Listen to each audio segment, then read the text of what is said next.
The box weighed almost nothing. 31 years, and everything they let me keep fit inside a single cardboard box a security guard handed me like it was already trash. A coffee mug my daughter gave me, a framed photo, a cactus that somehow outlived every reorganization this company ever put me through. I remember the way it rattled when I picked it up, that hollow sound, and how the fluorescent lights in the lobby buzzed the same as they had my first morning there in 1993, when I walked in nervous and hopeful and 26 years old. I walked out through that same lobby at 57, and the worst part wasn't the box. It was the people. The department I built was standing right there, the ones I'd trained. Some of them I'd hired myself, sat with through their first bad quarter, covered for when they made mistakes that would have cost anyone else their job. 3 weeks earlier, I'd spent my mornings teaching a group of them how the whole system ran, walking them through every screen, every workaround, patient as anything, because that's who I was there. And now they watched me cross that floor with my cardboard box, and not one of them met my eyes. They looked at their monitors. They looked at their shoes. A young man named Kevin, who I'd personally shown how to pull the Halverson account reports 2 Tuesdays before, found something very interesting on the ceiling. Nobody said goodbye. HR had used the phrase restructuring for a more agile future. My manager, a man half my age who'd been there 4 years, told me it was nothing personal, that the company just needed to think about where it was headed. I nodded. I signed the papers. I did not cry until I was in my car in the parking garage, and even then I made myself stop, because I had bills and a mortgage and a resume that said loyal in a job market that had apparently decided loyal meant old. If you've ever given years of yourself to a place that decided you were replaceable, stick with me. This is a story about what happens after, and I think you'll want to see how it ends. If it's already pulling at something in you, go ahead and hit that like button and subscribe, because I tell these stories for people who know exactly what that walk across the lobby feels like. Because here's the thing, nobody in that building knew. The thing, I didn't even fully understand myself until 3 weeks later. There was a system. One system, quietly holding up the single biggest contract this company had. And of every person who had ever touched it, in 31 years, there was exactly one who understood not just how it worked, but why it worked the way it did. Then, 3 weeks after they walked me to the door, my phone rang, and the name on the screen was the CEO. I let it ring 3 times before I answered. I want to be honest about that, because for those 3 rings, I sat at my own kitchen table with the phone face up in front of me, and I did the math on my own dignity. Robert Ashford. The name on the screen belonged to the man whose signature was on the letter that ended 31 years of my life. I hadn't spoken a word to him in the 2 years since he took over. He was the kind of executive who knew your face from the quarterly town halls and not much else, the kind who called everyone team because he couldn't be expected to hold 400 names in his head. And now his name was lighting up my phone on a Tuesday morning while my coffee went cold, and every instinct I had told me to let it go to voicemail and pour that coffee down the sink and get on with the business of starting over. I answered anyway, not because I was ready to forgive anybody, because after 31 years I needed to know what could possibly make Robert Ashford dial my number himself. "Diane," he said, and his voice was wrong. That's the first thing I noticed. This was a man I'd only ever heard speak from a stage, smooth and rehearsed, every pause placed on purpose. Now the pauses were the real kind, the kind that happen when a person is deciding how much to admit. "Diane, thank you for picking up. I know how this looks." I didn't help him. I just waited. I'd learned a long time ago that silence does more work than anything you can say, and I had nothing but silence to spare for that man. "We have a situation," he said finally, "with the Halverson account, and your name keeps coming up." I closed my eyes. Halverson. Of course it was Halverson, and to explain to you why my whole body went still at that word, why I gripped the edge of that kitchen table, I have to take you back. Back before Robert Ashford. Back before the box and the lobby. Back to a version of me who walked into that building believing that if you were good enough and loyal enough, they would always want you there. I started in 1993 as a data entry clerk, 26 years old, in a gray cubicle on the 4th floor. The company was in freight and logistics, the deeply unglamorous work of making sure that when a company in Ohio ordered 10,000 units of something from a supplier in Texas, those units actually arrived, on time, at the right dock, with the right paperwork. It is not the kind of work anyone dreams about as a child, but I was good at it in a way that surprised even me. I had a memory for detail and a stubbornness about getting things right, and I discovered that I genuinely liked untangling a mess that everyone else had given up on. Give me a shipment that had vanished somewhere between 3 states in a customs form, and I'd find it. I found things. That became my quiet reputation on the 4th floor. If it's lost, give it to Diane. I want you to picture the woman I was then, because she matters to how this ends. I wore cardigans I bought on sale and kept a spare in my desk drawer because the building ran cold.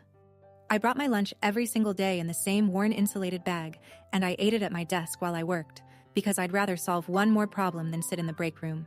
My colleagues teased me that I was married to the job, and there was some truth in it. I'd gotten divorced young. I was raising my daughter Emma mostly on my own, and this job was how I kept the lights on and the fridge full, and the 2 of us afloat. I couldn't afford to be replaceable, so I made myself essential, one solved problem at a time, without ever quite realizing that's what I was doing. By the late 90s, the company won its first real contract with Halverson Manufacturing, a big, old, sprawling industrial client that shipped components all over the country and did it on impossibly tight schedules. It was the account that turned us from a small regional player into something that mattered. And Halverson was complicated. Their logistics didn't fit into any clean template. Their orders came in odd, their deadlines shifted, their systems were a patchwork of old and new that no off-the-shelf software could talk to properly. So the company built something, an internal system, custom, to manage the Halverson account specifically. Routing, scheduling, exceptions, all of it. And because I was the one who understood Halverson better than anybody, who'd spent years by then learning the strange rhythm of how that client actually operated, they put me on the team that built it. Then, over the years, as the people who designed it retired or moved on or left for better offers, I stayed. I was the one who kept it running. I learned not just which buttons did what, but why every strange rule existed, why this exception had to fire before that one, why a shipment flagged on a Thursday behaved differently than the same shipment flagged on a Monday. All the accumulated logic of 2 decades that lived nowhere except in the system itself and in my head. That's the part I need you to hold on to. It wasn't written down. Not really. Oh, there were manuals, technically, thick binders that hadn't been updated in years, and screenshots of software that had been patched 100 times since. But the real knowledge, the living understanding of how the whole thing actually held together, that existed in exactly one place, and in a company that had started calling people like me legacy staff in meetings I wasn't invited to. Nobody thought to ask what would happen if that one place walked out the door with a cardboard box. Robert Ashford was still on the line, waiting for me to say something. I opened my eyes and looked out my kitchen window at the ordinary Tuesday going on outside, and I asked him the only question that mattered. What exactly is the situation with Halverson, Robert? And the silence that came back told me everything before he said a single word. The system's been throwing errors for 9 days, Robert said, and once he started, it came out of him in a rush, the way things do when a person has been holding them too long. At first, the team thought it was a glitch. They restarted it. They escalated to IT. They brought in consultants. Diane, we brought in a firm that charges $400 an hour, and after a week, they told us they can't fix what they don't understand. The routing is misfiring. Shipments are going to the wrong terminals. We missed 3 Halverson deadlines last week and 2 more this week, and Halverson's procurement director called me personally on Friday to remind me that our contract has a performance clause. I knew that performance clause. I'd read it more times than the men who signed it. Miss enough deadlines inside a rolling window and Halverson could walk, penalty-free, and take with them 1/3 of the company's annual revenue and the reputation that came with being their logistics partner. Everything the company was, it was because of that account. And that account was held together by a system that was, at that very moment, quietly falling apart because the one person who understood it was sitting at her kitchen table in a cardigan, drinking cold coffee, unemployed. I should have felt triumphant. I want to tell you, I felt triumphant. Mostly what I felt in that moment was a strange and terrible ache for the thing I'd built, dying without me in a building I could no longer enter. Let me tell you how I built it, so you understand that ache. By 2005, I wasn't a data entry clerk anymore. I'd been promoted to run the Halverson operations team. 8 people, then 12, then eventually a whole department of 23. And I was a good manager, though not the kind who made a show of it. I never once yelled. I didn't need to. What I did was learn my people the same way I learned a lost shipment. Carefully, completely, one detail at a time. I knew that Marcus on the night shift was putting 2 kids through college and needed his overtime, so I made sure he got first pick of it. I knew that Renata froze up when she was corrected in front of others, so I only ever coached her with the door closed. I knew who was going through a divorce and who had a sick parent and who just needed someone to believe they could handle more than they thought they could. I gave people the thing this company gave me back in 1993, which was a place to become good at something and the room to matter. And they were loyal to me the way I'd been loyal to the 4th floor. When Halverson threw us a brutal quarter, a plant relocation that scrambled every route we had, my team worked 3 weekends straight, and nobody complained, because they knew I was there every one of those weekends with them, ordering the pizza and running the same reports they were. We saved the account that quarter. The regional VP at the time, a woman named Sandra who has since retired, pulled me aside afterward and told me something I held onto for years. She said, "Diane, you understand that thing better than the people who wrote it. If you ever leave, half of what we know about Halverson leaves with you." She meant it as the highest compliment, and I took it as one. It never once occurred to me that I should have taken it as a warning, that being the only person who understood something is a kind of safety right up until the moment it becomes the reason they resent you.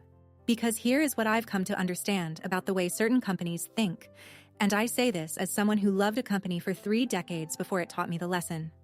There's a kind of knowledge that a business is grateful for when times are good and threatened by when times get tight. When you're the person who always knows the answer, who's been there longest, who remembers why things are the way they are. In a healthy place, that makes you a treasure. In a place that started measuring everything by cost, it makes you a target. My salary, after 31 years and steady raises, was higher than the 2 young analysts they could hire to replace me. On a spreadsheet, that's all it was. A line item where the number was bigger than it needed to be. Nobody on that spreadsheet had a column for understands why the Thursday exception fires before the Monday one. There's no cell for 3 decades of judgment. The spreadsheet only knows what you cost, never what you keep from breaking. I built that department into something that ran so smoothly, so quietly, that people forgot it needed running at all. That was my great mistake, if you want to call it that. I made it look easy. When everything works, nobody sees the work. They just see an expensive woman managing a system that appears, from the outside, to more or less run itself. And a certain kind of new leadership looks at that and doesn't see 31 years of accumulated judgment holding back the chaos. They see an opportunity to cut a cost. That new leadership arrived 2 years before my phone rang.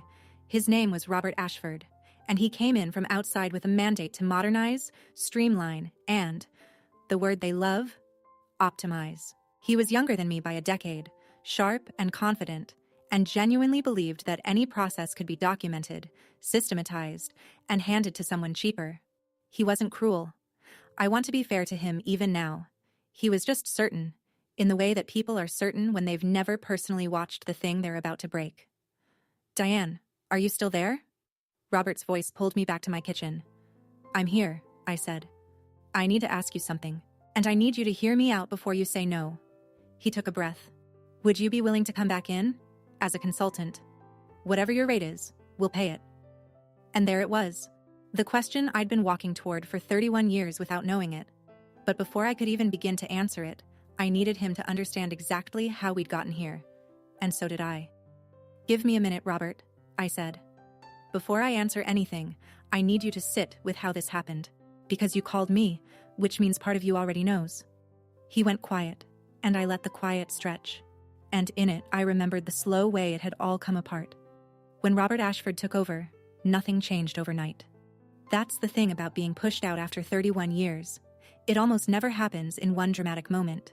It happens in 100 small ones, so small that you keep telling yourself you're imagining it. It started with the meetings. I'd spent years in the room where decisions about the Halverson account got made, because I was the person who knew whether a decision was even possible. Then one quarter, I noticed I was being invited to fewer of them. The invitations would come late, or not at all. And when I asked, there was always a reason. "We're keeping it small this time, Diane. We already have what we need. It's more of a strategy session, not operational." Strategy. That was the word that kept moving me out of rooms, as if strategy and knowing how the thing actually worked were 2 separate countries, and I only had a passport for one of them. The man who delivered most of these messages was named Ryan Cole.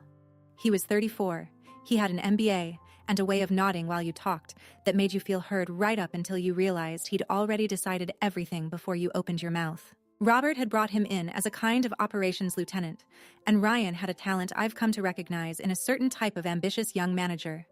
He could make experience sound like a liability. He never once said I was too old. He was far too careful for that. What he said in meetings I was eventually allowed back into was that our processes were overly dependent on individual knowledge and that we needed to de-risk by building institutional resilience. Beautiful phrases. What they meant, when you translated them out of the language of a man protecting himself, was, Diane knows too much, and that's dangerous. So let's get it out of her head and onto paper, and then we won't need Diane. And you know what? On its face, that isn't even a bad idea. Any well-run company should be able to survive losing a person. I'd have agreed with him completely if I thought for 1 second that's what he actually wanted. But I'd been doing this too long to miss what was really happening. This wasn't about resilience. It was about a number on a spreadsheet. And about a young man who decided that the surest way to prove his own value was to remove the person whose value was hardest to measure and easiest to resent. So they started what they called a knowledge transfer initiative. That's a phrase you should be careful of if you ever hear it aimed at you after a certain age. It sounds like an investment in you. It is very often the opposite. They wanted everything documented. Every process, every exception, every workaround, written down and diagrammed and turned into a training program. And they wanted me to build it. They wanted me to spend my last months taking the thing that lived in my head, the thing that made me necessary, and carefully, thoroughly hand it over. I want to tell you I saw it coming and refused. I didn't. I did what I had done for 31 years, which was my job, as well as I possibly could. I told myself I was being paranoid. I told myself that a person who documented everything, who made herself easy to work with, who was a team player, would be rewarded for it. That's the story people my age were raised on, and it dies hard. Loyalty is a currency, we were told. Nobody warns you that the exchange rate can drop to zero overnight. There was a moment I keep coming back to. I was in a conference room with Ryan going over the documentation plan, and I made an offhand comment. I said something like, you know, some of this really can't be written down. Some of it's just judgment you build up over years. And Ryan smiled at me, this patient, almost kind smile, and he said, Diane, that's exactly the kind of thinking we're trying to move past. Nobody's irreplaceable. That's not an insult. It's just good business. He meant it gently. That's what still gets me. He genuinely thought he was teaching me something. Meanwhile, out in my real life, there were things I hadn't told anyone at work. My daughter Emma was expecting her first child, my first grandchild. And I'd been quietly imagining how nice it would be to finally have a little breathing room, maybe cut back my hours in a few years, be the kind of grandmother who could actually show up. I'd given this company my whole adult life partly so that Emma could have a stable one. And now, on the edge of that reward, I could feel the ground shifting under me, and I kept telling myself I was imagining the tilt. Diane. Robert's voice again, quiet. For what it's worth, I didn't understand at the time how much of the Halverson operation ran through you specifically. That's on me. Ryan presented the restructuring as... He stopped himself. It doesn't matter how he presented it. It matters to me, I said. Where's Ryan now, Robert? There was a pause I'll remember for the rest of my life. Ryan resigned on Monday, he said. When the consultant said they couldn't fix it, he saw where this was heading, and he got out ahead of it. Of course he did. The man who built his entire case on the idea that no one is irreplaceable had proven himself the most replaceable of all, gone at the first sign that his cost-cutting had cost the company its most important account. And the woman he'd called a relic, the one he'd smiled at so gently while explaining that her judgment was outdated thinking, her name was the one the CEO was now saying out loud, like a prayer, into a phone on a Tuesday morning. I looked at the calendar on my kitchen wall. Emma's due date was circled in red. And I realized I was standing at a crossroads I hadn't chosen, holding a kind of power I'd never asked for, and I had no idea yet what I was going to do with it. Tell me who's running the system now, I said. Robert hesitated. Kevin Alvarez is doing his best. Kevin. I felt something twist in my chest that surprised me, because it wasn't satisfaction. It was worry. Let me tell you about Kevin, and about the last thing they had me do before they walked me out with a box. In my final months, after all the documentation was written and diagrammed and filed away in a shared drive nobody would ever really read, they gave me one last assignment. They wanted me to train the people who'd be taking over. A small group of younger analysts, sharp kids, none of them older than 35, who'd be splitting up what I used to do. And the one they'd chosen to own the Halverson system specifically was Kevin Alvarez, 29 years old, eager, genuinely bright. The kind of young man who reminded me a little of myself at that age, hungry to prove he belonged. I could have phoned it in. I want you to understand the choice I actually had in those weeks, because it would have been so easy and so justified to teach badly, to leave gaps, to let them find out the hard way what they were losing. Nobody would have even known I'd done it. But I couldn't do it, and not because I was a saint. I couldn't do it because Kevin was a real person sitting across from me, taking careful notes, calling me Ms. Mitchell no matter how many times I told him Diane was fine, and it wasn't his fault that the people above him had decided my 31 years were a line item. So I taught him everything I could. I sat with him for 3 weeks, and I poured out as much as a person can pour in 3 weeks. But here's what I told him on the last afternoon, and it's the truest thing I said in that whole building. I told him, Kevin, you can learn every button in 3 weeks. What you can't learn in 3 weeks is every Tuesday for 20 years. You'll be fine on the normal days. It's the strange days I'm worried about. The days when the system does something that doesn't make sense, and there's no manual for it, because the manual is just all the strange days I've already survived. He nodded and wrote it down, and I could tell he thought it was a nice thing an older person says, a little sentimental, not really operational. He didn't understand that I was handing him the only warning that mattered. Then came my last day. You already know the shape of it. The box, the lobby, the people who wouldn't look at me. But let me give you the part I skipped.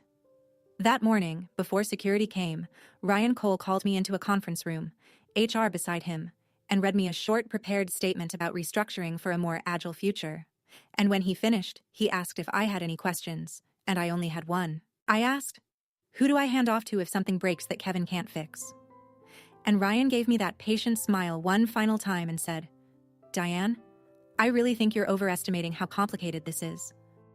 I remember looking at him and understanding, with total clarity, that he had no idea what he was letting walk out the door, and that there was no way to make him understand, and that some lessons only get learned the expensive way.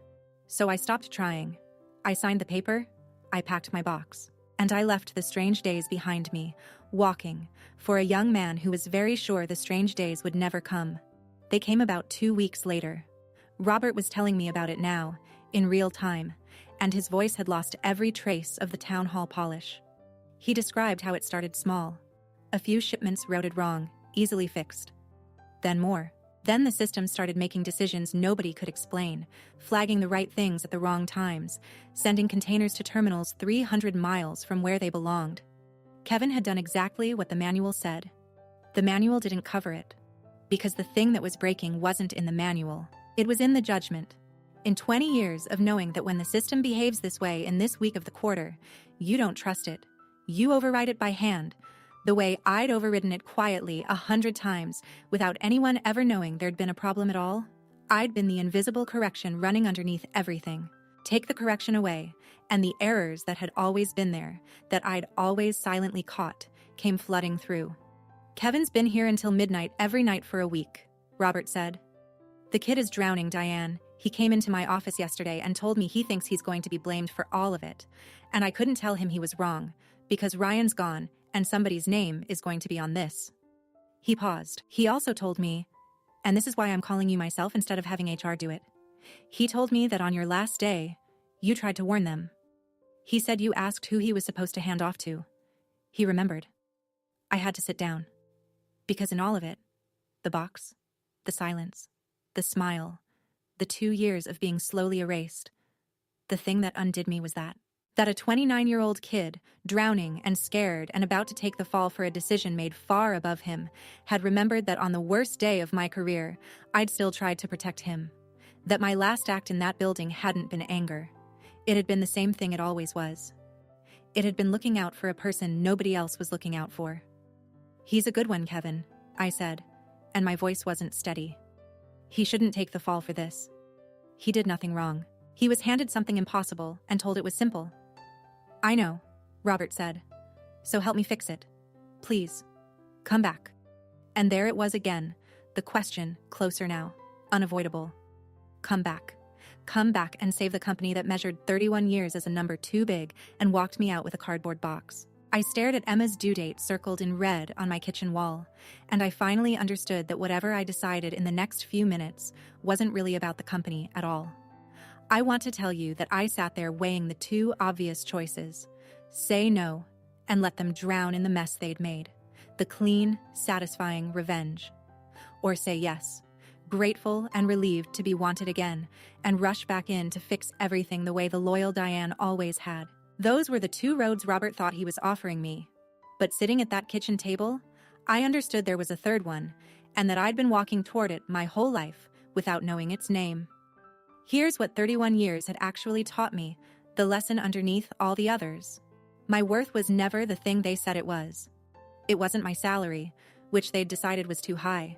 It wasn't my title, which they'd erased in a single conference room sentence. It wasn't even the system, as much as I loved it. My worth was the judgment I'd built, one strange Tuesday at a time, the kind of judgment a company can't buy off a shelf or squeeze out of a 3-week training or write into a binder nobody reads. They'd spent 2 years treating that as a liability. And now, on a Tuesday morning, the whole enterprise was bending under the weight of proving it was the most valuable thing they'd ever had. So I didn't say no, and I didn't say a grateful, desperate yes. I took a breath, and I said something I'd never once in 3 decades had the standing to say. Robert, I'll help you, but not as the person who used to work there. That person's gone. You all made sure of that. If I come back as a consultant, on a contract, at a rate that reflects what this actually is, the fact that I'm the only person on earth who can keep your biggest account from walking out the door. That's not me being bitter. That's just the market. Finally telling the truth about what I'm worth. He didn't argue. I think part of him had been braced for exactly this, and part of him was almost relieved to hear me sound like someone negotiating from strength instead of someone he'd wronged. And there are conditions, I went on, and my voice got steadier with every word, because I'd waited 31 years to have this exact standing, and I was not going to waste it. First, whatever gets fixed, however this ends, Kevin Alvarez's name comes off the blame list, in writing, from you. He didn't fail. He was set up to fail by people who told him a 30-year job was a 3-week job. He's the only one in that building who showed me respect on the way out, and I'm not walking back in to watch him take a fall he didn't earn. Done, Robert said without hesitation. That one's easy. What else? Second, I'm not just going to fix it and vanish so you can do this all over again to the next person. If I come back, I document it my way, and I train a real successor, properly, over months, not weeks, and I get paid for that knowledge like the asset it is. You want institutional resilience? Fine, but you're going to pay full price for what you tried to get for free, and you're going to understand, this time, exactly what you're buying. There was a long silence on the line, and then Robert Ashford, the man who'd approved my restructuring for a more agile future, said something I never expected. He said, Diane, I owe you an apology, not because I need you right now, though God knows I do. I owe you one because you're right, and it took the whole thing falling apart for me to see it. We didn't lose a head count when we lost you. We lost 31 years of judgment, and we didn't even know we had it until it was gone. I looked out my kitchen window. The ordinary Tuesday was still going on out there, cars passing, a neighbor watering her lawn, the whole world indifferent to the fact that something had just quietly rearranged itself inside my chest. For 2 years I'd walked around that building feeling myself disappear, feeling like the world had decided that a woman past a certain age was a cost to be managed. And here was the head of the entire company telling me, out loud, that the thing they'd thrown away was the thing that mattered most. I didn't feel triumphant, even then. What I felt was something quieter and much bigger. I felt seen. I'll send you my rate this afternoon, I said. And Robert, I'll want to talk to Kevin directly. Not to be managed by him, to work with him. He deserves to learn this from someone who actually respects him. Whatever you need, he said. Thank you, Diane, I mean that. I hung up, and I sat there for a long moment in my quiet kitchen, in my cardigan, with my cold coffee, a 57-year-old woman who 3 weeks earlier had carried her entire career out of a building in a cardboard box, while people who owed her everything stared at their shoes. Emma's due date was still circled in red on the calendar. In a few weeks, I was going to be a grandmother, and I was about to walk back through those same lobby doors. Not as the loyal old-timer they'd worn out and discarded, but as the one person they couldn't do without, on terms I set, at a price that finally told the truth. I thought about the woman I'd been in 1993, nervous and hopeful and 26, walking in for the first time believing that being good at something would be enough. I wanted to reach back through all those years and tell her, it is enough. It was always enough. It just takes some people a very long time, and a very expensive lesson, to admit it. Then I picked up my cold coffee, poured it out, and made a fresh cup, and I stood at the counter for a moment watching the steam rise off it. Because I had a rate to write up, and a young man named Kevin to reassure, and a whole department to think about, and for the first time in 2 years, standing in my own kitchen, I knew exactly what I was worth. 3 days later, I walked back through those same lobby doors. I want you to picture it, because I'd pictured it 100 times without ever believing it could happen this way. The same revolving door I'd pushed through with a cardboard box 3 weeks earlier, the same buzzing fluorescent lights, the same security desk. But I wasn't carrying a box this time. I was carrying a leather folder with a signed consulting agreement inside it, and I was wearing the good blazer I save for the days that matter, and I walked across that floor at a completely different pace than the woman who'd left. Not faster, just steadier, like someone who knew exactly why she was there. The department went quiet when I came in. Some of the same people who couldn't look at me on my last day looked at me now, and I watched a few of them try to figure out what their faces were supposed to do. I didn't need anything from them. I'd stopped needing anything from that room the moment I understood what I was actually worth. Kevin was the one who stood up. He came around his desk, this exhausted young man who'd been living in that building for 2 weeks, trying to hold up something that was never his to hold alone, and he stopped in front of me, and for a second neither of us knew quite what to say. His eyes were red from too many midnights.